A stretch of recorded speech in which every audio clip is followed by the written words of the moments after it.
नमस्कार बच्चों, आज हम सब पढ़ेंगे कक्षा 7 की हिंदी भाषा सेतु का तीसरा पाठ परीक्षा। इसके लेखक मुंशी प्रेमचंद जी हैं, जिन्होंने गबन, गोदान और सेवा सदन जैसे अनेक उपन्यास लिखे हैं और 300 से अधिक कहानियां लिखी हैं। सच्चे अर्थों में मनुष्य केवल विद्या और ऊंची उपाधियों से बड़ा नहीं होता। दया, परोपकार की भावना, कर्तव्य परायणता आदि से वह बड़प्पन प्राप्त करता है। प्रत्येक अफसर यानी अधिकारी में विद्वता के अतिरिक्त इन गुणों का होना आवश्यक है। यानी उसके अंदर दया, परोपकार की भावना, कर्तव्य परायणता, ये सारे गुण होने चाहिए किसी भी अधिकारी में। प्रेमचंद्र ने परीक्षा में इसी विचारधारा पर प्रकाश डाला है। उन्होंने इसमें दिखाया है कि सुजान सिंह ने रियासत के दीवान के पद के लिए उम्मीदवारों की परीक्षा किस प्रकार ली।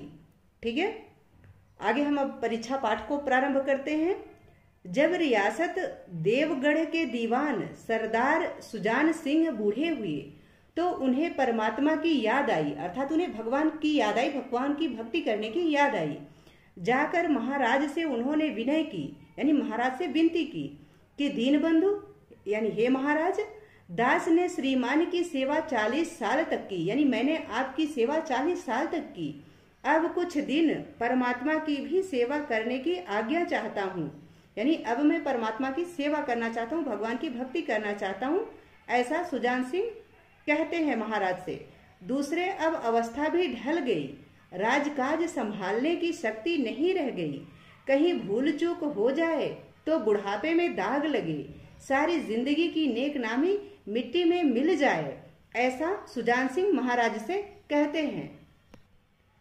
राजा साहब अपने अनुभवशील और नीति कुशल दीवान का बड़ा आदर करते थे। उन्होंने बहुत समझाया, यानी उन्होंने सुजान सिंह को बहुत समझाया, लेकिन जब दीवान साहब ने न मानी तो हार कर उन्होंने प्रार्थना स्वीकार कर ली, पर शर्त यह लगा दी कि रियासत के लिए नया दीवान उन्हीं को खोजना पड़ेगा। महाराज ने उनकी विनती तो मान ली सुजान सिंह की, परंतु कहा कि आपको ही अपने जैसा एक नया दीवान ढूंढना पड़ेगा।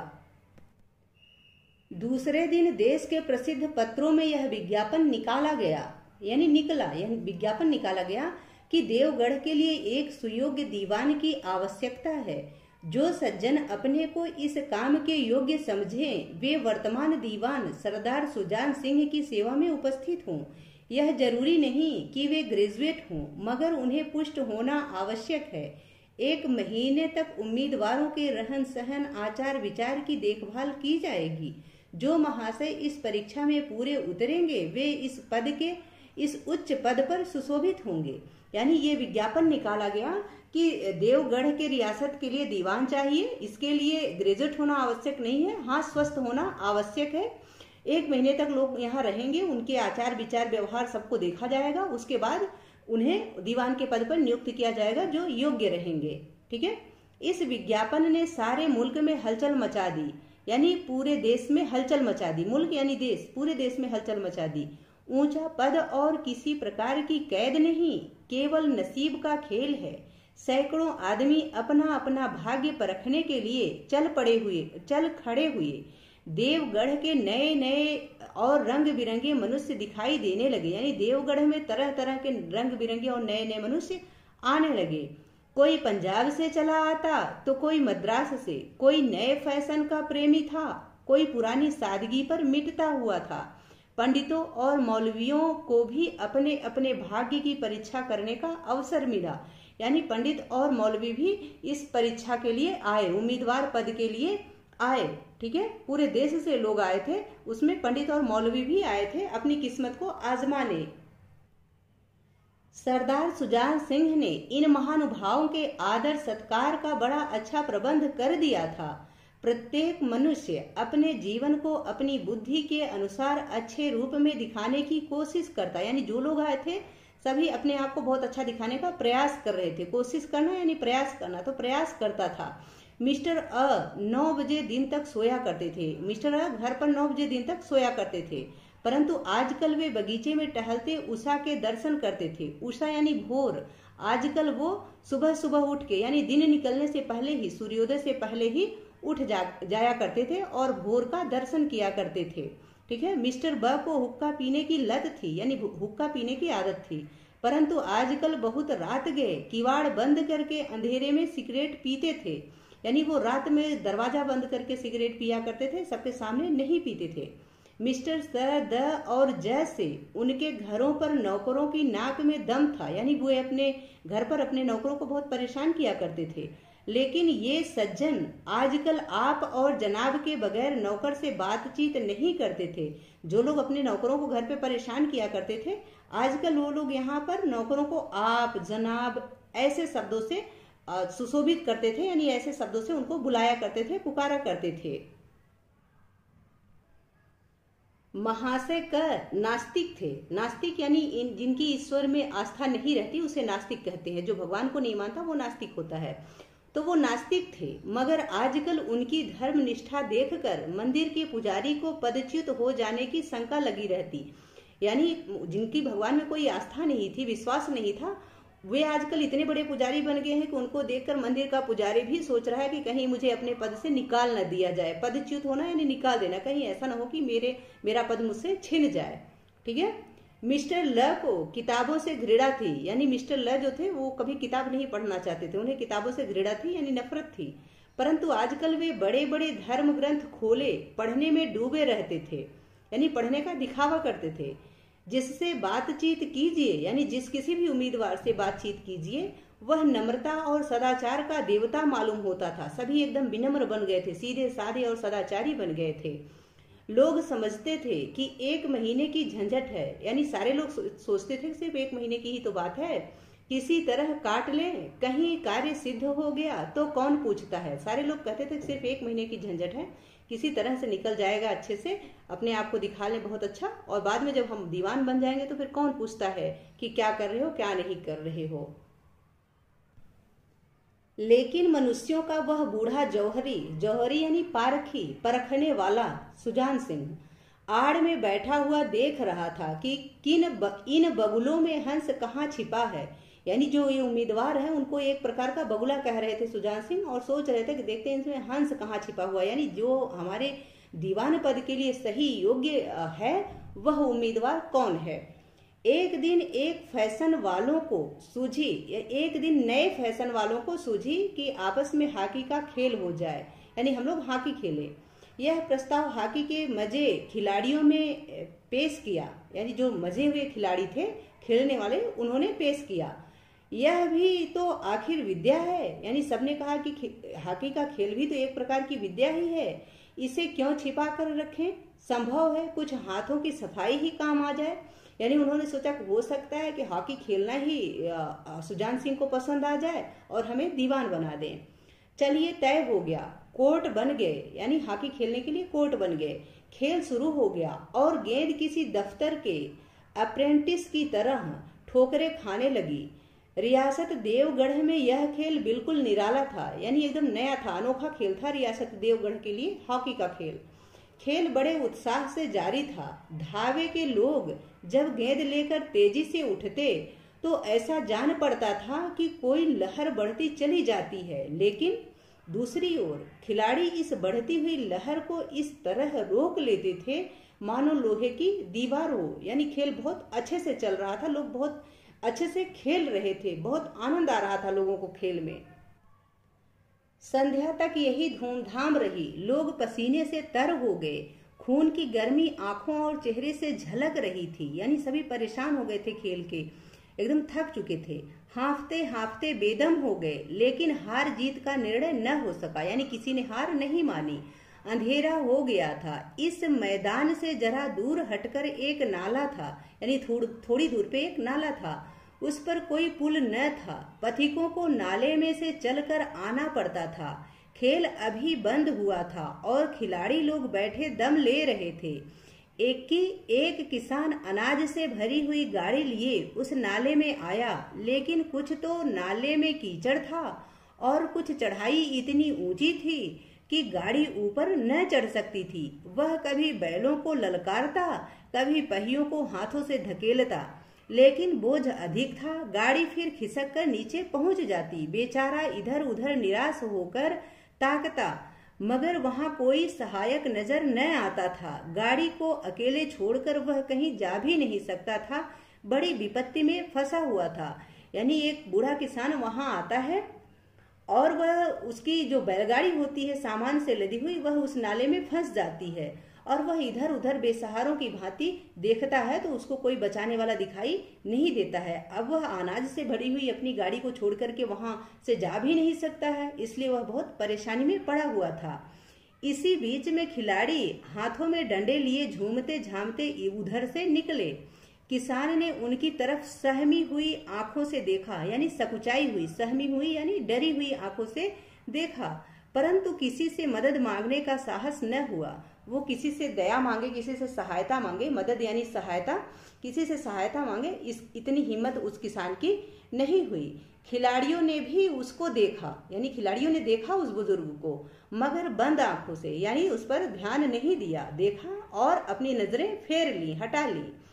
उनमें सहानुभूति का नाम न था, यानी जो खिलाड़ी थे उनके अंदर दया और सहानुभूति नहीं थी। लेकिन उसी समूह में एक ऐसा मनुष्य भी था जिसके हृदय में दया थी और साहस था। आज हॉकी खेलते हुए उसके पैरों में चोट लग गई थी। लंगड़ाता हुआ वह धीरे धीरे चला आता था। अकस्मात उसकी निगाह गाड़ी पर पड़ी। अकस्मात यानी अचानक से उसकी निगाह यानी नजर उस गाड़ी पर पड़ी। वह ठिठक गया, यानी वह रुक गया। किसान को देखते ही सब बात ज्ञात हो गई, यानी उसने किसान को देखा तभी समझ लिया कि यह किसान फंस गया है कीचड़ में और परेशानी में है।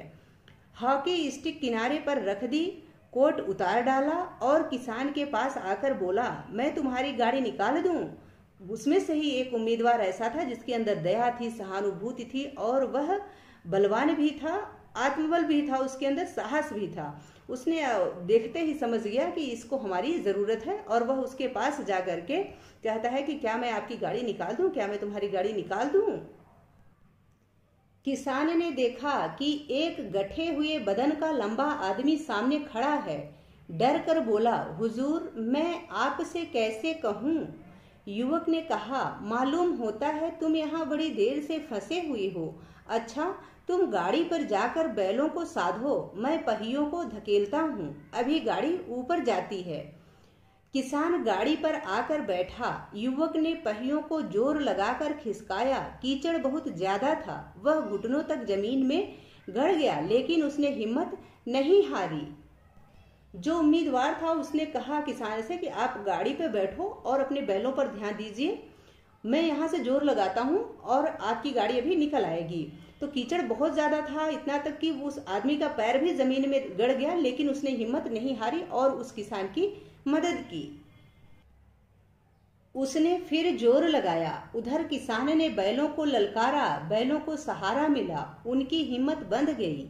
उन्होंने कंधे झुकाकर एक बार जोर लगाया, बस गाड़ी नाले के ऊपर थी, यानी गाड़ी निकल गई। किसान युवक के सामने हाथ जोड़कर खड़ा हो गया और बोला, महाराज आपने आज मुझे उबार लिया यानी बचा लिया। आज आपने मुझे बचा लिया, नहीं तो सारी रात यहीं बैठना पड़ता है, अर्थात मैं पूरी रात यहीं रह जाता। युवक ने हंसकर कहा कि आप मुझे कुछ इनाम देंगे। युवक ने मजाक में ऐसा कहा कि क्या आप मुझे इसका कुछ इनाम देंगे। तो किसान ने गंभीर भाव से कहा, यानी किसान ने बहुत अच्छे स्वर में कहा कि नारायण चाहेंगे तो दीवानी आपको ही मिलेगी, यानी भगवान ने चाहा तो दीवान का पद आपको ही मिलेगा। युवक ने किसान की तरफ गौर से देखा। उसके मन में एक संदेह हुआ, क्या ये सुजान सिंह तो नहीं? आवाज मिलती जुलती है, चेहरा मोहरा भी वही है। किसान ने भी उसकी ओर तीव्र दृष्टि से देखा, शायद वह उसके दिल के संदेह को भाप गया था। मुस्कुराकर बोला, गहरे पानी में बैठने से मोती मिलता है। यानी जो उम्मीदवार था वह जान गया कि शायद उसको ऐसा शंका हुआ कि शायद यही सुजान सिंह हैं जो मेरी परीक्षा लेने के लिए, हमारी परीक्षा लेने के लिए शायद आए हैं, क्योंकि इनका चेहरा वगैरह सब वैसा ही लग रहा है, आवाज भी वैसी ही है। तो जब युवक इस तरीके से सोच लेता है तो सुजान सिंह को भी अंदर से वो, क्योंकि वो वास्तविक सुजान सिंह ही रहते हैं, इसलिए उनको भी ऐसा समझ में आ जाता है कि शायद इस युवक ने मुझे समझ लिया है। तो इसलिए उसने मुस्कुरा कर बोला कि गहरे पानी में बैठने से ही मोती मिलता है, अर्थात परिश्रम करने से ही हमें अच्छा फल मिलता है, यानी कुछ हम अच्छा चाहते हैं तो उसके लिए हमें अधिक प्रयास करना पड़ेगा, यानी मेहनत करनी पड़ेगी, यानी अच्छा काम करना पड़ेगा। निदान महीना पूरा हुआ, यानी समाधान का महीना पूरा हो गया। चुनाव का दिन आ पहुंचा। उम्मीदवार लोग प्रातः काल से ही अपनी किस्मत का फैसला सुनने के लिए उत्सुक थे। दिन काटना पहाड़ हो गया, यानी दिन बीतना मुश्किल हो गया उनके लिए। प्रत्येक के चेहरे पर आशा और निराशा के रंग आते थे। नहीं मालूम आज किसके नसीब जागेंगे, न जाने किस पर लक्ष्मी की कृपा दृष्टि होगी। संध्या समय राजा साहब का दरबार सजाया गया। शहर के रईस और धनाढ़ लोग, राजा के कर्मचारी और दरबारी और दीवानी के उम्मीदवारों के समूह सब रंग बिरंगी सज धज बनाए आ विराजे, यानी सारे लोग सज धज के वहां पे आ गए, सभा में आ गए। उम्मीदवारों के कलेजे धड़क रहे थे, यानी जो उम्मीदवार थे उनका दिल धक धक कर रहा था, अंदर से धक धक कर रहा था। तब सरदार सुजान सिंह ने खड़े होकर कहा, मेरे दीवानी के उम्मीदवार महाशयों, मैंने आप लोगों को जो कष्ट दिया है उसके लिए क्षमा कीजिए। मुझे इस पद के लिए ऐसे पुरुष की आवश्यकता थी जिसके हृदय में दया हो और साथ ही साथ आत्मबल भी। हृदय वही है जो उदार हो, यानी हृदय वही है जो दयावान हो, दूसरों पे दया करने वाला हो। आत्मबल वही है जो आपत्ति का वीरता के साथ सामना करे, यानी अपने अंदर का बल वही है जो विपत्ति के समय में, आपत्ति के समय में, परेशानी के समय में वीरता के साथ उस परेशानी का सामना करे। और इस रियासत के सौभाग्य से हमको ऐसा पुरुष मिल गया। ऐसे गुण वाले संसार में कम होते हैं और जो हैं वे कीर्ति और मान के शिखर पर बैठे हुए हैं, यानी ऐसे गुण वाले लोग कम मिलते हैं और जो हैं उनको बहुत यश और कीर्ति प्राप्त है और वो ऊंचे शिखर पर बैठे हुए हैं, अर्थात ऊंचे पद की चोटी पर बैठे हुए हैं, यानी ऊंचे पद पर सुशोभित हो रहे हैं। उन तक हमारी पहुंच ही नहीं। मैं रियासत को पंडित जानकी नाथ सा दीवान पाने पर बधाई देता हूँ। इसका अर्थ है कि उन्होंने पंडित जानकी नाथ को दीवान चुन लिया था उसी वक्त जब उन्होंने उस किसान की अर्थात सुजान सिंह की मदद की थी। रियासत के कर्मचारियों और रईसों ने पंडित जानकी नाथ की तरफ देखा और उम्मीदवारों के दल की आंखें उधर उठीं, मगर उन आंखों में सत्कार था और इन आंखों में ईर्ष्या, यानी सारे लोगों ने पंडित जानकी नाथ जी की तरफ देखा। तो जो लोग आए थे उसमें रियासत के लोग जो थे, धनाढ़े लोग जो थे, उनकी आंखें तो सत्कार था उनकी आंखों में, यानी प्रेम था, इज्जत थी उनके लिए। लेकिन जो उम्मीदवार थे उनकी आंखों में पंडित जानकी नाथ के लिए ईर्ष्या थी, जलन थी। सरदार साहब ने फिर फरमाया, यानी सरदार साहब ने, सुजान सिंह जी ने फिर फरमाया, यानी फिर कहा कि आप लोगों को यह स्वीकार करने में कोई आपत्ति न होगी कि जो पुरुष स्वयं जख्मी होने पर भी एक गरीब किसान की भरी हुई गाड़ी को दलदल से निकालकर नाले के ऊपर चढ़ाए, उसके हृदय में साहस, आत्मबल और उदारता का निवास है। ऐसा आदमी गरीबों को कभी न सताएगा।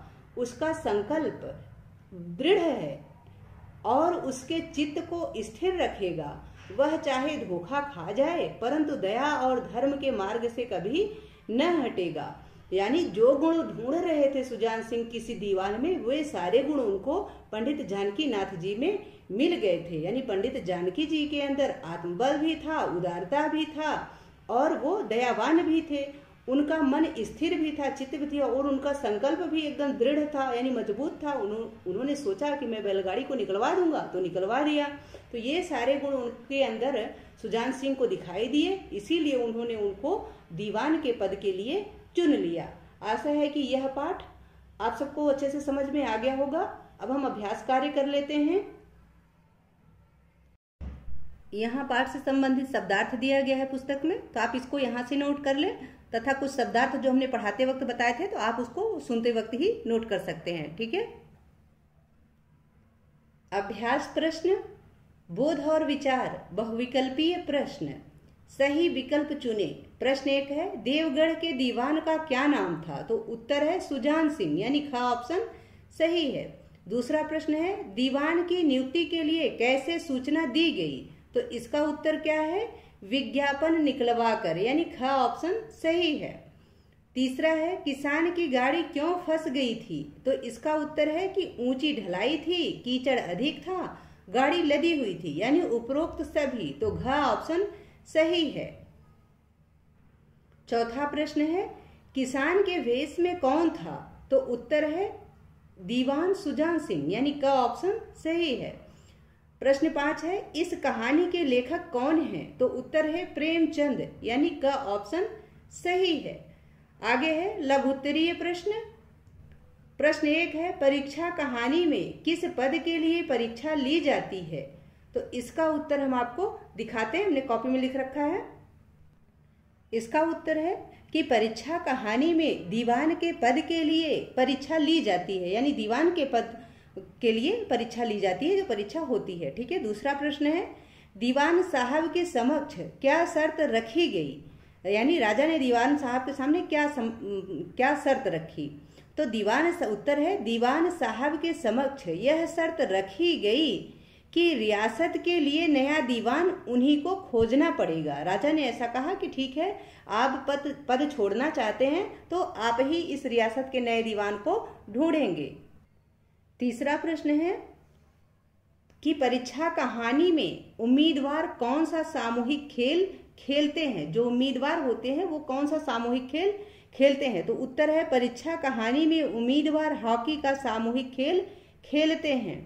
प्रश्न 4 है दीवान के पद के लिए किसका चयन किया गया, तो उत्तर है दीवान के पद के लिए पंडित जानकी नाथ का चयन किया गया। आगे है दीर्घोत्तरीय प्रश्न। दीर्घोत्तरीय प्रश्न का पहला प्रश्न है दीवान सुजान सिंह ने महाराज से क्या प्रार्थना की और क्यों, उत्तर है दीवान सुजान सिंह ने महाराज से यह प्रार्थना की कि उन्हें पदमुक्त कर दिया जाए, क्योंकि अब बुढ़ापे में राजकाज संभालने की शक्ति उनमें नहीं रह गई है, यानी अब वो राजकाज नहीं संभाल सकते बल्कि भगवान की भक्ति करना चाहते हैं, इसलिए उन्होंने पद से मुक्ति मांगी। दूसरा प्रश्न है दीर्घोत्तरी उम्मीदवार विभिन्न प्रकार के अभिनय किस प्रकार और क्यों कर रहे थे, तो उत्तर है विभिन्न उम्मीदवार रायगढ़ की दीवानी पाने के लिए शिष्टता दिखाने का नाटक करते हैं। मिस्टर अ पहले 9 बजे उठते थे, अब वे प्रातः ही उठ जाते हैं। मिस्टर ब आधी रात को किवाड़ बंद करके सिगरेट पीते हैं। मिस्टर स, द और ज से उनके घरों के नौकर परेशान रहते थे, अब वे अपने नौकरों को आप जनाब कहकर पुकारते हैं। मिस्टर ल को किताबों से घृणा थी, आजकल वे धर्म ग्रंथों में डूबे रहते हैं। तो इस प्रकार से लोग अपना अभिनय कर रहे थे। तीसरा प्रश्न है एक उम्मीदवार ने गाड़ी वाले की मदद किस प्रकार की, तो उत्तर है एक दिन उम्मीदवारों ने हॉकी मैच का आयोजन किया। सुजान सिंह वेश बदलकर उनकी परीक्षा लेने जा पहुंचे।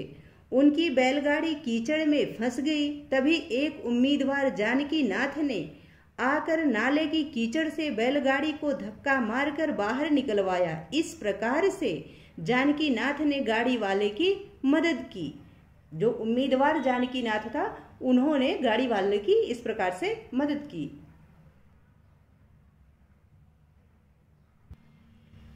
प्रश्न 4 है किसान ने अपने मददगार युवक से क्या कहा, उसका क्या अर्थ था, यानी जो किसान ने कहा उसका क्या अर्थ था। उत्तर है किसान यानी सुजान सिंह ने अपने मददगार युवक से कहा कि नारायण ने चाहा तो दीवानी आपको ही मिलेगी। इसका अर्थ था कि दीवान सुजान सिंह ने पंडित जानकी नाथ को रायगढ़ का दीवान चुन लिया था। इसी वजह से उन्होंने ऐसा बोला कि नारायण ने चाहा तो दीवानी आपको ही मिलेगी। 5वां प्रश्न है सुजान सिंह ने उम्मीदवारों की परीक्षा किस प्रकार ली, तो उत्तर है एक दिन उम्मीदवारों का हॉकी मैच हुआ। उसी दिन सुजान सिंह एक किसान के भेष में बैलगाड़ी लेकर उम्मीदवारों की परीक्षा लेने जा पहुंचे। उनकी गाड़ी नाले में कीचड़ में फंस गई। किसी उम्मीदवार ने उनकी तरफ ध्यान तक नहीं दिया। उन्हीं में से यानी उन्हीं उम्मीदवारों में से एक उम्मीदवार पंडित जानकी नाथ ने किसान यानी सुजान सिंह की बैलगाड़ी कीचड़ से निकलवाने में मदद की। इस प्रकार से सुजान सिंह ने उम्मीदवारों की परीक्षा ली। छठा प्रश्न है, पंडित जानकी नाथ में कौन कौन से गुण थे? तो उत्तर है, पंडित जानकी नाथ उदार हृदय, साहसी और आत्मविश्वासी तथा परोपकारी व्यक्ति थे। उन्होंने विपत्ति में फंसे किसान की बैलगाड़ी कीचड़ से बाहर निकलवाई। उनमें दृढ़ संकल्प शक्ति भी विद्यमान थी। तो ये सारे गुण पंडित जानकी नाथ में विद्यमान थे। सातवां प्रश्न है, सुजान सिंह के मतानुसार दीवान में कौन कौन से गुण होने चाहिए? तो उत्तर है, सुजान सिंह के मतानुसार दीवान में दया और आत्मबल का गुण होना चाहिए। उनके अनुसार हृदय वही जो उदार हो और आत्मबल वही जो विपत्ति का वीरता के साथ सामना करे, यानी जो वीर हो, उदार हो, दयावान हो, ऐसा व्यक्ति दीवान होना चाहिए। ऐसा सुजान सिंह का विचार था। अगला प्रश्न है, आठवां, आशय स्पष्ट कीजिए। इन बगुलों में हंस कहाँ छिपा है? तो इन बगुलों में हंस कहाँ छिपा है, इस पंक्ति का क्या भाव है, क्या आशय है, यह आपको स्पष्ट रूप से लिखना है। इसका उत्तर है, सुजान सिंह दीवान के पद के लिए सही उम्मीदवार की खोज कर रहे थे। पंडित जानकी नाथ को छोड़कर सभी उम्मीदवार बगुले के समान थे। सुजान सिंह उन बगुलों में छिपे हंस अर्थात सच्चे उम्मीदवार को ढूंढ रहे थे। इसका यही आशय है कि इन बगुलों में हंस कहाँ छिपा है। ठीक है। ख है, गहरे पानी बैठने से मोती मिलता है। इसका क्या आशय है? तो इसका उत्तर है, आशय यह है कि कुछ अच्छा पाने के लिए गहराई में जाना पड़ता है, ऊपरी प्रयास से सफलता नहीं मिलती है। अर्थात यदि हम कुछ पाना चाहते हैं तो उसके लिए हमें कड़ी मेहनत करनी ही पड़ेगी। थोड़ी मोड़ी मेहनत से हमको सफलता नहीं मिल सकती है। ग है, उन आंखों में सत्कार था और इन आंखों में ईर्ष्या। इसका क्या आशय है? तो इसका आशय है कि पंडित जानकी नाथ के नाम की घोषणा दीवान पद के लिए होने पर दो प्रकार की प्रतिक्रियाएं सामने आईं। कर्मचारी और रईसों की आंखों में सम्मान की भावना थी, परंतु अन्य उम्मीदवार उनके चुनाव से चिढ़ गए थे, यानी जो उम्मीदवार थे उनके अंदर ईर्ष्या थी। यही इन पंक्तियों का भाव है। 9वां प्रश्न है, रिक्त स्थान भरिए। तो खाली स्थान आपको भरना है। क है, हृदय वही है जो उदार हो, आत्मबल वही है जो विपत्ति में वीरता के साथ सामना करे।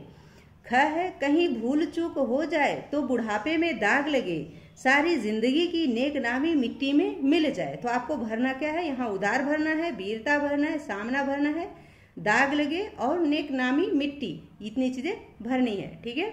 आगे है भाषा बोधन। प्रश्न 1 है इसमें, नीचे लिखी संज्ञाओं में जातिवाचक, व्यक्तिवाचक और भाववाचक संज्ञाएं पहचानिए। यानी देवगढ़, शक्ति, दीवान, जानकीनाथ, सादगी, अंगरखे, हंस, पुल, शिखर, नारायण, खिलाड़ी, ये संज्ञाएं हैं। इनमें से आपको जातिवाचक, व्यक्तिवाचक और भाववाचक संज्ञा छांटना है। तो हमने लिख रखा है, आपको दिखाते हैं। इसका उत्तर है जातिवाचक संज्ञा, भाववाचक संज्ञा और व्यक्तिवाचक संज्ञा। इसको अलग अलग कर लीजिए। फिर जातिवाचक संज्ञा में क्या आता है? दीवान, अंगरखे, पुल, खिलाड़ी, शिखर और हंस, ये जातिवाचक संज्ञा है। भाववाचक संज्ञा शक्ति और सादगी है।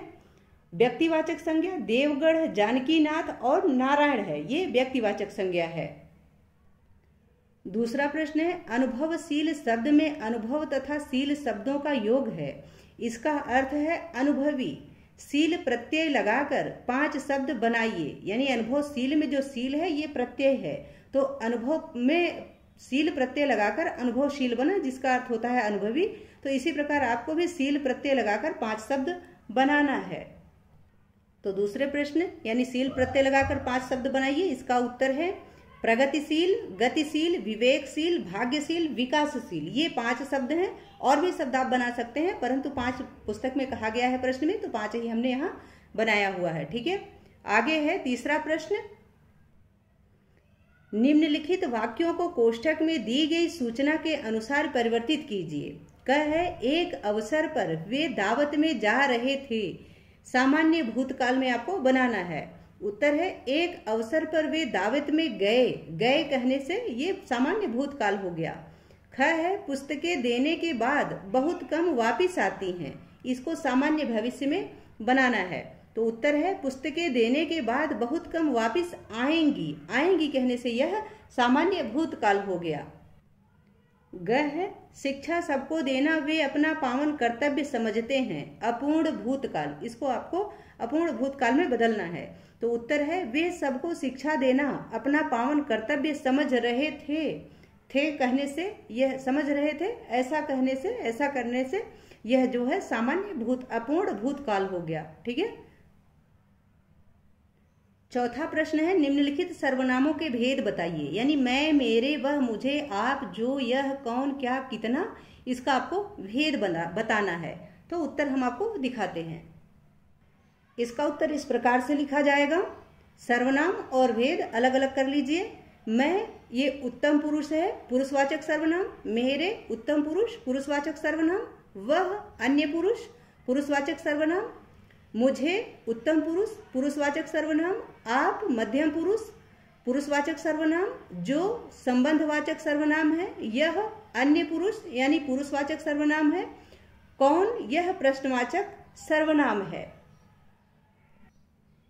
क्या, क्या प्रश्नवाचक सर्वनाम है। कितना, यह भी प्रश्नवाचक सर्वनाम है। पांचवा प्रश्न है इस पाठ में आए विशेषण शब्द लिखिए और उनका अपने वाक्यों में प्रयोग कीजिए। तो पाठ में कौन से विशेषण शब्द आए हैं आप उनको ढूंढ के लिखिए और उनका अपने वाक्यों में प्रयोग कीजिए। तो इसका उत्तर है एक, बहुत, तो दीवान बहुत गुणवान व्यक्ति थे। नया, ये भी शब्द है पुस्तक में, तो उन्होंने दीवान पद के लिए नया उम्मीदवार चुना। रंग बिरंगे, बगीचे में रंग बिरंगे फूल खिले हैं। बूढ़ा, तो एक बूढ़ा आदमी पेड़ के नीचे बैठा है। लंबा, राजेश सुरेश से लंबा है।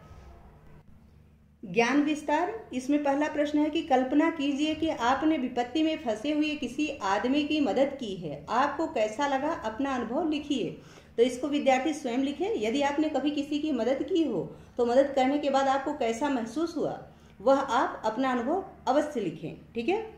आगे है कक्षा में मॉनिटर का चयन करते समय उसमें क्या क्या विशेषताएं देखी जाती हैं, चर्चा कीजिए। तो आपस में अपने मित्रों के साथ इस पर चर्चा कीजिए कि जो मॉनिटर बनाया गया उसमें क्या क्या गुण हैं और किन गुणों के कारण किसी को मॉनिटर बनाया जाता है। तीसरा प्रश्न है प्रेमचंद्र की कहानी नमक का दरोगा और ईदगाह पढ़िए। तो आप नमक का दरोगा पढ़िए, ईदगाह कहानी पढ़िए, इससे आपको बहुत प्रेरणा मिलेगी। लेखक परिचय, यहाँ लेखक का परिचय दिया गया है मुंशी प्रेमचंद जी का। तो मुंशी प्रेमचंद हिंदी के सर्वश्रेष्ठ उपन्यासकार और कहानी लेखक माने जाते हैं। उनका जन्म बनारस के पास लमही नामक गांव में 31 जुलाई 1880 को हुआ था। बीए की परीक्षा उत्तीर्ण करने के बाद उन्होंने कुछ साल अध्यापन कार्य किया और कुछ साल सरकारी शिक्षा विभाग में सब इंस्पेक्टर का कार्य किया। फिर उससे मुक्त होकर वे साहित्य सेवा में जुट गए। गोदान, गबन, सेवा सदन, रंगभूमि आदि उनके लोकप्रिय उपन्यास हैं। उन्होंने 300 से अधिक कहानियां लिखी जो अब मानसरोवर भाग 1 से 8 तक में संकलित मिलती हैं। प्रेमचंद्र उर्दू के भी श्रेष्ठ लेखक थे। इनकी मृत्यु 8 अक्टूबर 1936 को हुई। आशा है यह पाठ और इसकी एक्सरसाइजेज आपको बहुत अच्छे से समझ में आ गई होंगी। यदि पाठ से संबंधित या वीडियो से संबंधित कोई सुझाव हो तो प्लीज कमेंट कीजिएगा। वीडियो पसंद आए तो उसको लाइक, शेयर एंड सब्सक्राइब जरूर। रियासत के कर्मचारियों और रईसों ने पंडित जानकी नाथ की तरफ देखा और उम्मीदवारों के दल की आंखें उधर उठीं, मगर उन आंखों में सत्कार था और इन आंखों में ईर्ष्या। यानी सारे लोगों ने पंडित जानकी नाथ जी की तरफ देखा। तो जो लोग आए थे उसमें रियासत के लोग जो थे, धनाढ़े लोग जो थे, उनकी आंखें तो सत्कार था उनकी आंखों में, यानी प्रेम था, इज्जत थी उनके लिए। लेकिन जो उम्मीदवार थे उनकी आंखों में पंडित जानकी नाथ के लिए ईर्ष्या थी, जलन थी। सरदार साहब ने फिर फरमाया, यानी सरदार साहब ने, सुजान सिंह जी ने फिर फरमाया, यानी फिर कहा कि आप लोगों को यह स्वीकार करने में कोई आपत्ति न होगी कि जो पुरुष स्वयं जख्मी होने पर भी एक गरीब किसान की भरी हुई गाड़ी को दलदल से निकालकर नाले के ऊपर चढ़ाए, उसके हृदय में साहस, आत्मबल और उदारता का निवास है। ऐसा आदमी गरीबों को कभी न सताएगा। उसका संकल्प दृढ़ है और उसके चित्त को स्थिर रखेगा। वह चाहे धोखा खा जाए परंतु दया और धर्म के मार्ग से कभी न हटेगा। यानी जो गुण ढूंढ रहे थे सुजान सिंह किसी दीवान में, वे सारे गुण उनको पंडित जानकी नाथ जी में मिल गए थे। यानी पंडित जानकी जी के अंदर आत्मबल भी था, उदारता भी था और वो दयावान भी थे। उनका मन स्थिर भी था, चित्त भी थी और उनका संकल्प भी एकदम दृढ़ था, यानी मजबूत था। उन्होंने सोचा कि मैं बैलगाड़ी को निकलवा दूंगा तो निकलवा दिया। तो ये सारे गुण उनके अंदर सुजान सिंह को दिखाई दिए, इसीलिए उन्होंने उनको दीवान के पद के लिए चुन लिया। आशा है कि यह पाठ आप सबको अच्छे से समझ में आ गया होगा। अब हम अभ्यास कार्य कर लेते हैं।